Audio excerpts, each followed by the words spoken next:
আসসালামু আলাইকুম সবাইকে।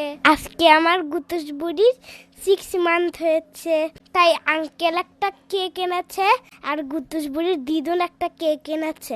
গুতুস বুড়ির 6 মান্থে 2টা কেক কেটেছে। আঙ্কেলকে একটা রাতে এনেছিল, কিন্তু তখন গুতুস বুড়ি ঘুমিয়ে গিয়েছিল।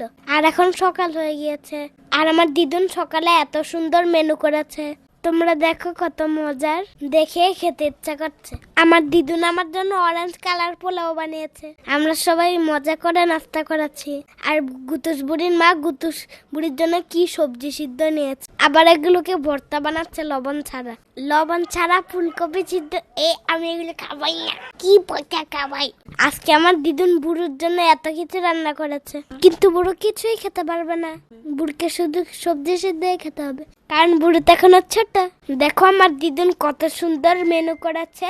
তোমরা আবার বাসায় এসো, তাহলে আমার দিদুন তোমাদেরকেও খাওয়াবে। তারপর বুড়োর জন্য বুড়োর দিদুন এত সুন্দর কেক এনেছে। বুড়ো ওখানে একটা কেক কেটে এসেছে, তারপর বাসায় এসে বুড়ো আরেকটা কেক কাটলো। আঙ্কেলে ম্যাঙ্গো ফ্লেভারের কেকটা এনেছিল। কেকটা এত মজার ছিল, আমি তো শুধু ক্রিম গুলোই খেয়েছি। আমি আর বুড়ো ইয়েলো কালারের ড্রেস পরেছিলাম। সবাই কিন্তু মাশাআল্লাহ বলে দিবেন। তারপরে দিয়ে বুড়ি কেকটার দিকে তাকিয়ে আছে, আবার দেখেন কি কিউট করে হাসছে, মাশাআল্লাহ। আবার দেখেন কিভাবে কেক কাটছে বুড়ি, মাশাআল্লাহ। এখন দেখেন বুড়ো আমার সাথে বসে বসে কি সাউন্ড করছে। বুড়ো তুমি কিছু বলবে?